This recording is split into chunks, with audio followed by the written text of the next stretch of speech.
Pernah nggak sih, kalian punya satu ide atau keyakinan yang penting banget, sampai-sampai bingung gitu, gimana ya cara terbaik buat menyampaikannya? Nah, hari ini kita akan lihat sebuah kerangka komunikasi dari masa lalu yang ternyata relevan banget untuk menjawab kebingungan kita di dunia modern ini.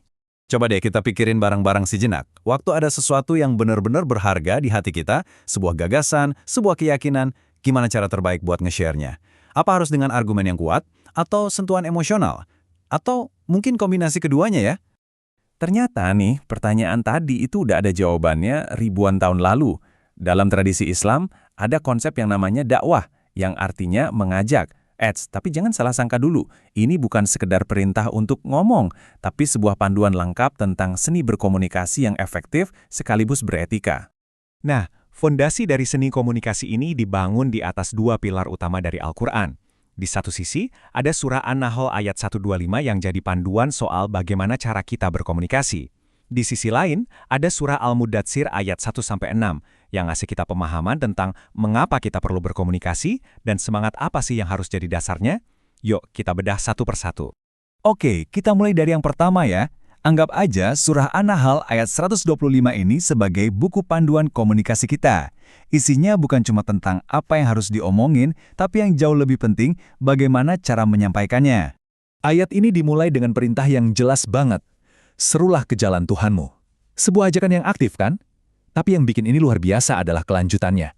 Ayat ini nggak ngebiarin kita nebak-nebak caranya, tapi langsung ngasih 3 metode spesifik. Satu untuk akal, satu untuk hati, dan satu lagi untuk saat ada perbedaan pendapat.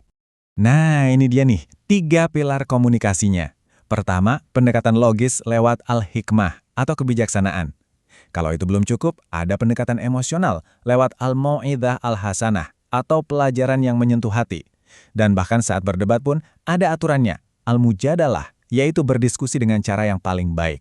Masing-masing punya tempatnya sendiri. Jadi, apa sih hikmah itu? Ini lebih dari sekedar pintar ya. Hikmah itu kemampuan menyajikan argumen yang logis dan gampang diterima.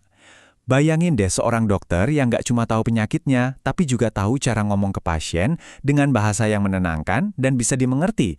Nah, itulah kebijaksanaan dalam praktik. Selanjutnya, al-mau'idzah al-hasanah.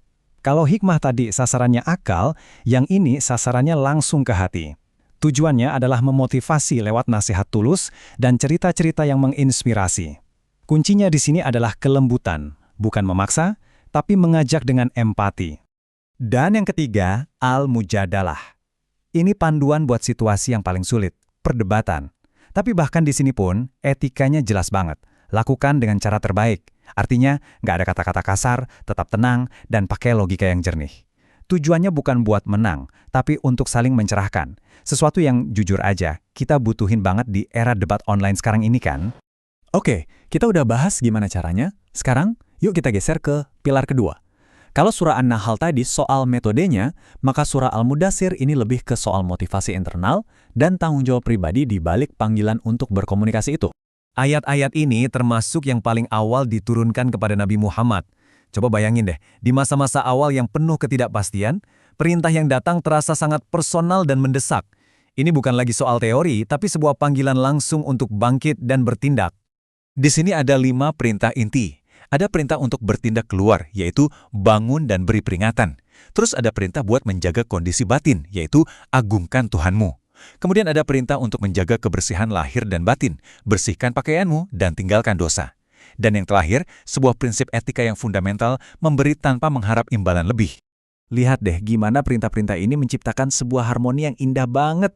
Ada keseimbangan yang pas antara tindakan lahiriah yang bisa dilihat orang lain, seperti berbicara dan menjaga kebersihan, dengan fondasi batiniah yang jadi sumber kekuatannya, yaitu niat yang tulus dan hati yang selalu nyambung sama Tuhan. Satu nggak bisa jalan tanpa yang lain. Oke, biar makin nempel di kepala, kita review sedikit yuk kata-kata kuncinya. Udu'u, perintah untuk mengajak. Al-hikmah, dengan kebijaksanaan. Jadilhum, bahkan saat berdebat. Lalu dari sisi internal ada kum, panggilan untuk bangkit, dan fa'anzir untuk memberi peringatan. Kata-kata inilah jantung dari panduan ini. Sip, kita udah bahas bagaimana dan mengapa. Sekarang pertanyaan pamungkasnya, Apa sih sebetulnya manfaat dan tujuan dari berkomunikasi dengan cara yang beretika ini? Nah, ini nih bagian yang mungkin paling bikin kaget.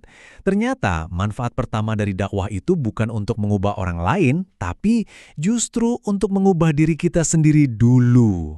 Ini kayak seorang guru yang paling banyak belajar justru pas dia lagi ngajar. Sebelum mengajak pada kebaikan, kita sendiri yang pertama kali harus meresapi dan mengamalkan ajakan itu. Dan buah dari upaya ini, menurut sumber-sumbernya, sungguh luar biasa. Ini bukan cuma soal perbaikan diri loh. Bayangin deh, ini kayak investasi spiritual. Ada janji pengampunan, ada pahala yang terus ngalir dari setiap orang yang terinspirasi, bahkan ada dukungan dari seluruh alam semesta. Ini menunjukkan betapa berharganya tindakan sederhana berbagi kebaikan. Kutipan dari hadis ini ngasih gambaran yang indah banget tentang efek domino dari berbagi. Coba deh bayangin, kita nge-share satu ide yang bermanfaat. Pahala kita nggak berhenti di situ. Pahala itu akan terus berlipat ganda setiap kali ide itu diamalkan oleh orang lain. Dan orang lain lagi, tanpa batas. Sebuah warisan kebaikan yang terus hidup. Dan kita akhiri dengan kalimat penutup dari surah An-Nahl itu sendiri. Ini seperti pengingat yang menanamkan kerendahan hati. Tugas kita adalah menyampaikan pesan dengan cara terbaik yang kita bisa. Tapi soal hasil akhirnya, siapa yang menerima petunjuk dan siapa yang tidak, itu sepenuhnya ada di luar kendali kita. Jadi, inilah pertanyaan refleksi buat kita semua.